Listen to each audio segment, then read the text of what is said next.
Welcome, Dr. Reeder. Thank you for having me. Just to explain once again to our viewers, this is not the normal format for In Your Neighborhood. We are doing these interviews over Zoom meeting so that we can maintain our social distance. Dr. Reeder, first off, if you could just fill us in on your background. I touched on it really briefly there. Sure.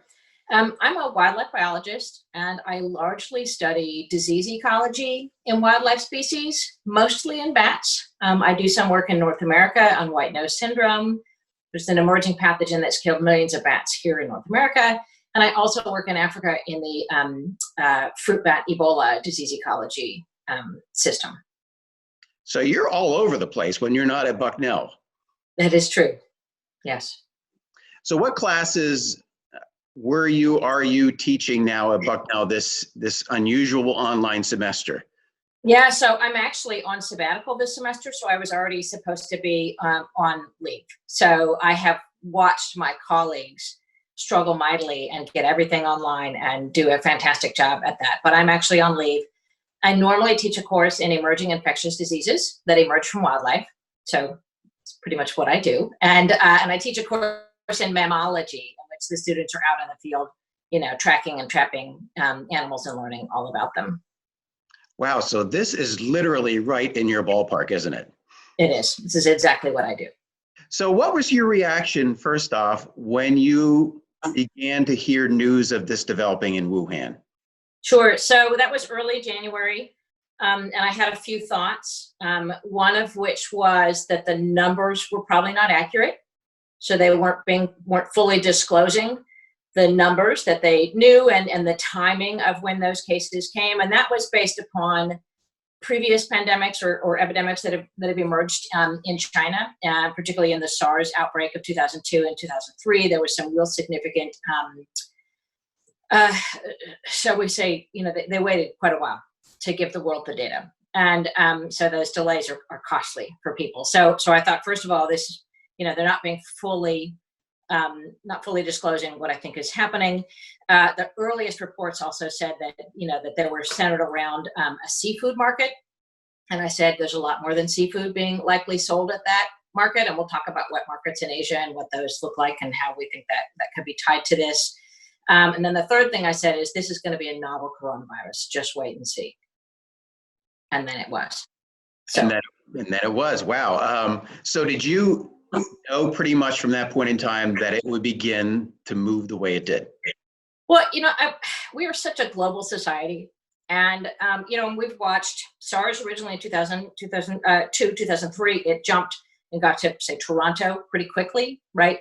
When we looked at Ebola, it's moved around the world pretty quickly. If you look at maps of where airplanes are going all around the world in real time, you can see that it's really easy to get from one place to the next on the other side of the world in 24 hours. And I do it all the time. And so I fully expect that it was going to spread rapidly, particularly because China is so integral to the economies of so many places all around the world. I was a little surprised. I thought this might go like SARS. We'd have some cases, we would have to have some collective efforts and we would shut things down. And obviously we haven't shut it down in the way that was necessary to keep it from becoming the pandemic that it is now. So as infectious diseases go, is this a pretty nasty one? It depends on how you define pretty nasty, right? So this is not, we think of a few different things. We think of infectivity, which is the ability of a pathogen to infect a host, just to get into your cells, right? So that's one thing. Some things are infectious, but don't really make you very sick, right? So some things we can spread one person to the next, you can get that new pathogen, but it maybe gives you the sniffles for a day and you move on. And then we also talk about things like pathogenicity, right? Which was the degree of disease that is caused. And as emerging infectious pandemics go, it is not as bad as many others, right? So we don't have the same mortality rates that we do, for example, with the original SARS or with Ebola or things like that. That said, it's this nasty combination of factors, including the fact that this is contagious before someone is symptomatic. And, newest reports coming out that under certain circumstances, it might be aerosolized, right? You look at a few things that make this really, really challenging to rein in. So the fact that it's getting to so many people means that mortality is going to add up to big numbers, even if the actual sort of percent mortality is relatively low compared to some other really noxious pandemics. So do you think it was a bat, or could it have been some other sort of animal where this initially started? So let me say something about coronaviruses in general, because I think that informs where we think it potentially came from. So coronaviruses, they're in a number of different groups: alpha coronaviruses, beta coronaviruses, and so on. And each of those is found in different types of animals. This falls into the group called beta coronaviruses. Those viruses have what we call wide host breadth, meaning that coronaviruses, particularly these beta coronaviruses, are really good at infecting lots of different hosts. Sometimes you have a pathogen that is really only good at infecting one kind of animal. Maybe that's people, or maybe that's chimpanzees or something like that.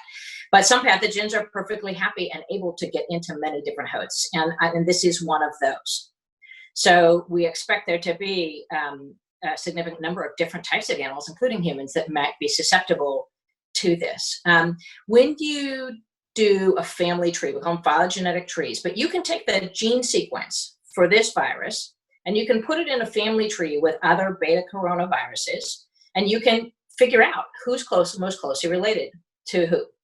And it turns out that it falls within this family tree that is just full of bat viral sequences. So the closest relatives to this coronavirus are found in bats. That said, there hasn't been a perfect match, right? And if you sort of do mutation dating, it looks like it's maybe been the closest bat sequence is maybe something that would have 50 years ago been similar to the virus that we have in people right now. So it did not, we believe, jump directly from a bat, or at least from any bats that we know of, right? There's a lot more broad sampling that needs to happen. So you look within this family tree, and here you have this, it's called SARS coronavirus number 2, right? And then you have all of these, we call them SARS-like coronaviruses in bats. And so they're all around in that same family tree. But what's interesting is that there's other animal in that tree, and that's a pangolin. And most people in North America or South America don't have any idea what pangolins are. They're an old world lineage. So they're found in Asia and Africa. And they are a scaly mammal. And I sort of call them something like armadillos on steroids. They're really, really extraordinary. Where I work in Africa, we have them just really neat. They'll sort of, like an armadillo, they'll kind of roll into a little pill bug shape to protect themselves from predators. For reasons that are difficult to understand, they're actually the most trafficked wildlife species in the world. So if you look at illegal wildlife trafficking, things moving around in the bushmeat trade and in medicinal use trade, pangolins are the #1 group being trafficked. And so they have actually found sequences of coronaviruses isolated from pangolins that are also closely related to the human strain. It's going to take a long time and a lot of sleuthing to really figure out exactly, to find that closest relative to this human jump. It may be that it's a recombined virus. We have evidence of that happening in other systems. The pangolins that they actually found these sequences in were picked up in the illegal wildlife trade market. They weren't in that market in Wuhan. And so we actually don't even have any idea if they were pangolins in that market. But we do know that these markets are sort of just ripe for emerging spillovers. So what happens in these markets, and they're a little bit different from wild animal markets in other places in the world. We call them live animal markets because they're literally combinations of domesticated animals. You've got chickens, you might have goats, you have dogs and cats in cages stacked on top of each other. So they're just sort of these ramshackle piles and piles of cages, and all of the animals are urinating and defecating and coughing and sneezing all over each other. So that's the market before we even think about what's going to happen next, which is that a buyer comes through, selects the live animal that they want, and it's butchered on the spot with no personal protective equipment of any kind whatsoever, right? So now you have blood mixing in with urine and feces, and we call them wet markets because they're constantly being hosed down to clean them up. And so we're just mixing all of these pathogens together in ways that are just really awful. And I think they're really emerging infectious disease outbreaks waiting to happen. And I'm hopeful that one of the things that we'll come out of this will be a reining in of those live animal markets. They're really common in China and other parts of Southeast Asia. Unlike wildlife markets in other parts of the world where often the animal's already killed or maybe even already been smoked, and so the pathogen risk to people is really low, these markets are really, really quite a challenge. So this is not only a human issue, but a human cultural issue that's specific to that corner of the world. It is, and it's really challenging, right? I mean, I work with bushmeat issues in Africa really extensively, and I always say that we talk about bushmeat as this bad thing. Well, bushmeat just means you're eating a wild species, right? I really like shrimp. That's a wild species. That's bushmeat. I like venison. You know, Pennsylvania, we like to hunt. We like deer meat. That's bushmeat, right? So the question is, was it safely procured? Are there ways in which we could do some hunting that is sustainable to the environment, right? So I don't want to walk in as this white girl and say, you know what, you can't do X, and Y, and Z. And I know that that's something that culturally you've done for thousands of years, but I think it's a really bad idea because I'm a scientist and I have a PhD. So the issues are really complicated to deal with. But in this case, they pose such a significant risk to the world that I think that they need to be shut. And I keep reading reports that China has said that they're shutting all markets, and then you read another report where somebody's got a photo of a market, right? And I think that it's going to be a challenging thing to shut them down because they will end up going, into the black market, and we won't be able to see them. It's also the case that many, many, many Chinese people do not engage in these practices, and that in some ways they're actually relatively new practices. It's sort of a status symbol to have wild meat. And so because they're not something that is ingrained in people culturally over thousands of years, I actually think that it is something that we can go in and say, you know what, this is not your cultural heritage. It's a really awful idea. And we do need to shut them down. But those issues of, who eats, and some of those, I don't blame those individual animal sellers in those markets. They're trying to feed their families, so we've got to have other solutions. We've got to work on food security and things like that as a part of it. So it's not necessarily akin to like the Ivory market, which goes back probably decades. This is right. Something that's fairly recent. I think that there have always been wild animal markets in China, but their popularity and the popularity of certain animal groups has actually really increased in recent decades as a status symbol, and as you have seen the emergence of a wealthy class and a significant middle class in China. So I don't want to say that they don't have it historically, but that what currently exists is quite different and some relatively new things. And pangolins are brought in too, not just for their meat, but actually because the scales are thought to have medicinal properties. They're just fingernails. It's modified keratin, same as a rhino horn, but yet they're believed to have some sort of special magical powers.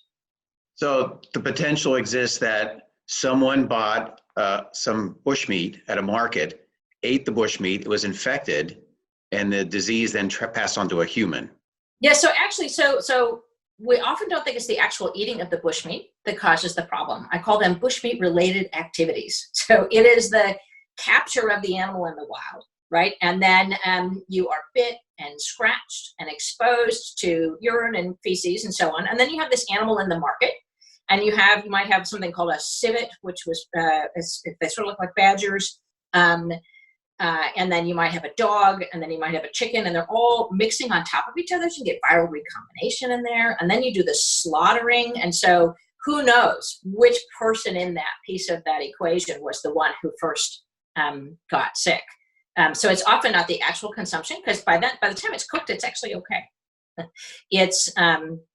It's really all of those associated activities and the biosecurity that's not happening with them.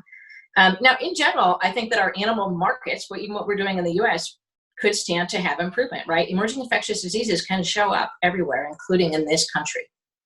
So it's not just a third world issue.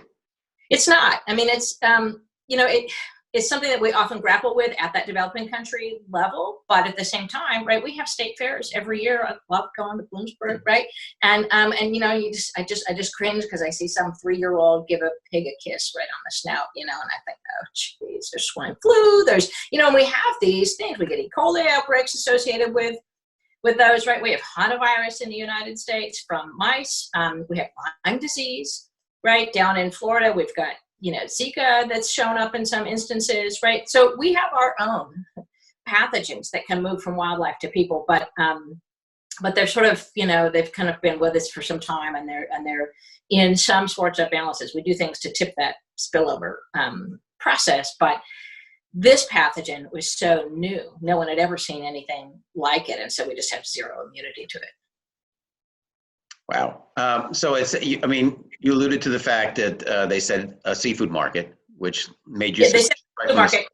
Right. And then, but pretty quickly, within a couple of weeks, they admitted that there were, in fact, other animals for sale there. Right. So that was that piece of that, because I just said immediately, I was like, there's no way that it's only seafood, because this did not emerge from a fish that's sitting on ice. This would have emerged from a mammal host. And so I wasn't surprised to see that happen. Right. So it's a classic scenario. And in fact, it's one that scientists have predicted over and over and over again. I can, there's if you just do it, literature search for papers on SARS coronaviruses or SARS-like coronaviruses, and we're finding them in wildlife. All of those papers then talk about, and some of them even sort of mathematically model the possibility of another SARS, right, or other pathogens, even beyond coronaviruses. And so, the scientific community has been saying for a very long time, pandemics are a huge, huge risk, and we've all talked about the next big one. And this is it. Or until the next one, big one beyond that one. Yeah. Right. I know. The next bigger one. Yeah. So knowing that this pandemic was a potential, what could have been done along the way to stop this thing from just barreling like it has? Right. So I think a lot of things could have been done, right? We can just spread blame all over the place, right? So one of my talking points about this a lot is that, we shouldn't be calling it a Chinese virus, because it didn't, yes, it originated in China, and there were cultural practices there that played a role in that. And yes, that government should have done more early, but so should have we early when we first recognized that it was here, right? We need to sort of spread that blame around. We have a practice in science of not naming pathogens for where they come from, either the animal or the geography, because it ends up putting sort of racism, if you will, right, out as a piece of this puzzle. And I try to really avoid that, right? But there were clearly mistakes that happened on the ground in China early on as they grappled to deal with this. My understanding, just from reading the news, is that, we had a notification of this, our intelligence services, in January, and chose to do nothing. This country over the last few years has systematically peeled back all pandemic preparedness programs. And so we were not ready, right? Our archives, our stores, our emergency supplies are outdated. And we're not the only country that sort of faced those things. And I think that we were unwilling, because I think in part we were all in denial, right? People in general were just unwilling to do that really hard step, that thing that we're now all doing, which is working from home, except for all those people who can't work from home and are now not getting an income, right? That's a really hard thing to put on a country. And I think that everyone just sort of didn't want to do that, right? They weren't willing to take that really draconian measure and enforce it. And if we had done that earlier, right, many people's lives would be saved. And so, and we could just look at so many little different things that I think could have been done better. And those are lessons for the future, I think, right? So how do we, whenever we emerge from this, and with a variety of tools that allow us to emerge from this, right, we need to say, well, what is that next big one? And how can we be ready for that one? And we need people to get with the program, right? Do your social distancing, put a mask on when you go outside. Everybody has to do this. Do it for your grandma. Do it for, it's not, we're realizing that it's not as much an issue just of old people, right? So, do it for your neighbor. If you won't do it for yourself, right? If you think this is a hoax or blown out of proportion, then do it for other people. So looking forward, I think I saw a list that there, besides bushmeat, there are other human practices, interactions kind of with wildlife and with the environment that have placed us in danger of other pandemics like this. If you could just name those. So let's talk about, yes. So let's talk about spillover in general, right? So these viruses that wildlife have, right? They have co-evolved with them for thousands and thousands and thousands of years, And they have come to a sort of a steady state relationship. And they're reservoir hosts for them, meaning that pathogen, that virus lives in them. Say Marburg virus lives in a very specific bat species. We know that. They've had it for thousands of years. And maybe there were occasional others, but it was likely very few. And then we have people starting to do things differently that result in all of these spillovers happening at much higher frequency. So if you look at, say, from the 1950s on, the number of emerging infectious disease outbreaks has just been exponentially increasing. We know that about 70-75% of all emerging infectious disease outbreaks originate in animals. And we know that about 70% of those that originate in animals are coming from wildlife. So what are the things that we're doing, right? So we've got this uptick in outbreaks. I always say spillover is not an animal problem, it's a human problem. So for example, so bushmeat is obviously one of those pieces, right? So using animals for consumption. The pet trade in exotic animals is another source, right? So we had a case maybe a decade ago in the US where there was an import of a variety of different types of animals through an illegal animal importer, and they housed animals from different continents together, and there was a small monkeypox outbreak in the United States, right? So we have animals that were moving around that we shouldn't be moving around. So the illegal wildlife trade is a huge thing. We've got animals moving all around the globe that shouldn't be moving all around the globe. We also at zoos sometimes put animals that don't belong together in the same enclosures, and that's not a great idea. One of the biggest issues for wildlife conservation and for disease emergence is this human encroachment on wildlife territory, right? So we are very good at cutting down forests to put in our homes and our malls and all the things that we like to do. When you do that, you fragment habitats. Some species may go extinct or get to really low numbers in there. So you're changing the whole dynamics of how different wildlife species are interacting with each other. In some of those instances, the animals that used to live there are perfectly happy to stay and live with you now.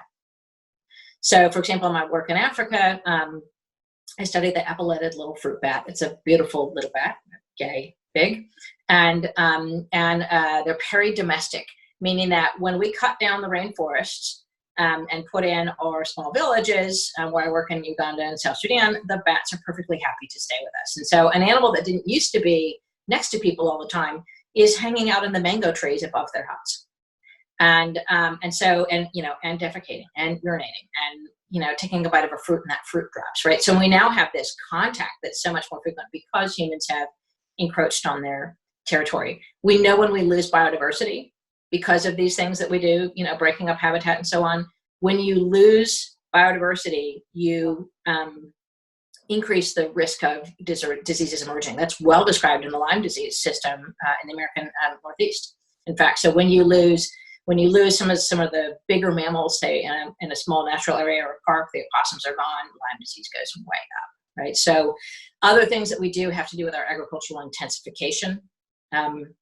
So we have genetically identical stock that are all shoved in one tiny space together, right? We use antibiotics in feed, which is making us all, we've got all these antibiotic resistant pathogens now, right? So there's just this sort of whole laundry list of things that people do, and I think first among those is the bushmeat practice.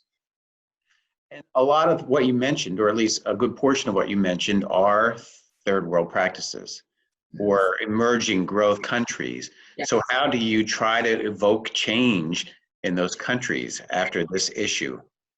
It's really hard. Where I work in South Sudan, people are heavily dependent. So the Azande people, I work on the border with Democratic Republic of Congo, and people are in pretty small villages, still living largely in and out of the forest. About 40% of their protein comes from bushmeat, and so they're hunting because they're hungry and their children are hungry, right?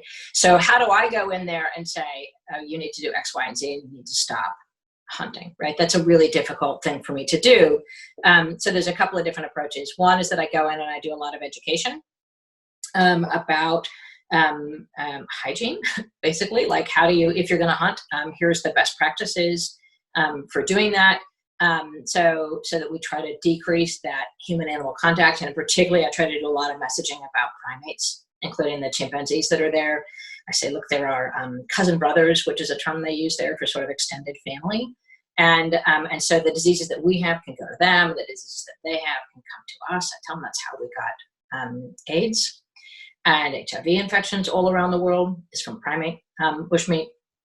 And so I say, look, there's some animals that are probably safer to eat and that are more sustainable, right? So they've got these great big rodents there, called rodents of unusual size, right? They're huge, these bush rats, and they have a lot of babies multiple times a year. Those could totally be sustainable, right? Some of the small hooved things like deer size could be more sustainable. So some of it is about what you can and shouldn't eat, good for conservation, good for health, and so on. And then the other part of it is that we try to work, I've got partners there on the ground with Fauna and Flora International, which is a conservation NGO based in the UK. And we do livelihood program development, right? So we bring in chickens with different NGO partners there, and we train people how to do animal husbandry, so they have goats and chickens rather than needing to eat bushmeat. So it really gets to, there's cultural issues there, and I do a lot of sort of perception issues. You know, what do you think about chimpanzees? And do you think they make you sick? Do you think that they're special? You know, we try to really understand who they are and why they're doing what the practices that they are, and then try to kind of come at it from an educated standpoint. Because it just really does me no good to go in there and make some declarations. It's just, it would be arrogant and naive of me to do that. But some of it's really about food security. So are you optimistic or pessimistic moving forward that change can be made so that we don't have to deal with something like this again? Oh, I think these pandemics are our future. I think that we will continue to see them emerging, and we've got to work on every possible front, right? I would really like to say that all the wet markets throughout Asia are going to go away. I would love to say that bushmeat practices, especially as they're currently practiced in many parts of the world, including, you know, South America, is not just an African or world problem, but you know, I'd like to say that will all improve. And I think all of those things will have some progress, right? I think we'll get a lot of that. And I've had, you know, friends and colleagues in Africa, you know, text me messages saying, oh, okay, I want to eat bushmeat again. And I had no idea this was a huge problem, even though we've done a ton of messaging about Ebola where I work, because that is something that emerges right from bushmeat. I think they actually really get that now. But so I have some hope, yes, that those things will improve. But I also, and I think this is a giant global wake-up call. The question is, in 2 years, will we be complacent again? Or will we take the lessons that we have learned and move forward, right? So it's going to take, you know, better preparedness and better information, right? So we have these surveillance systems in place in developing countries and in the US, right, where we can track wildlife mortality, we can track human cases. We have to be willing to look at those data early on and dedicate the resources so that we have people literally out there listening for what we call viral chatter, you know, looking for people who Google terms like, why do I have a fever? Or what does it mean if I have X and Y, right? So we have the data available. I think we just have to have the political will to sort of move forward on mitigating it in lots of different directions. Wow, we have certainly came to the right source for information on this topic. I will say that for sure. Yeah, thanks. Real quick, as our last question, we've been asking everybody that we've interviewed so far, how are you handling this situation personally? You know, it's really challenging. I am just over 50, and I have diabetes and high blood pressure. And so that puts me in a risk category that's a little bit higher than most folks. Most of the time, you know, when I read the news and I get a little anxious, like everyone else, I'm not sleeping very well, like many people, but I try to sort of bring back all the scientific facts back into my brain and be rational about thinking about it. I actually have a daughter. She's in graduate school in Philadelphia. In fact, she's actually working on in the Weiner lab that's just developed one of the vaccines. She's been crazy busy working on it, but I really worry about her because she's got some autoimmune issues. So that's a real challenge. And I'm you know, I'm not able to go and be there with her. It's, you know, it's really hard. We all worry about folks. You know, my folks are in their 80s and, you know, they're still going to the grocery store and still going to Lowe's. And I just really wish they wouldn't. Right. So it's really challenging to get the messaging out. And I think we all just, we want to take care of ourselves and take care of our families, but also really, really worry about all those people in the community who are going to struggle with this. And I feel a huge guilty sense of privilege in that I can work from home, right? I'm one of those people that can work from home. I mean, I'm not going in the field this year. I'm not going to Africa. All of that kind of work is canceled, but I have plenty to do right here from my desk. And I'm probably not going to lose any income, right, from this. But I really, my heart just goes out to those people who are going to struggle financially mightily from this and also bear the brunt of the disease. Same, feel the same, very much the same. Yeah. Dr. DeeAnn Reeder from Bucknell University, thank you very much for your time. Just a wealth of information for us today. Thank you very much. My pleasure. Thank you.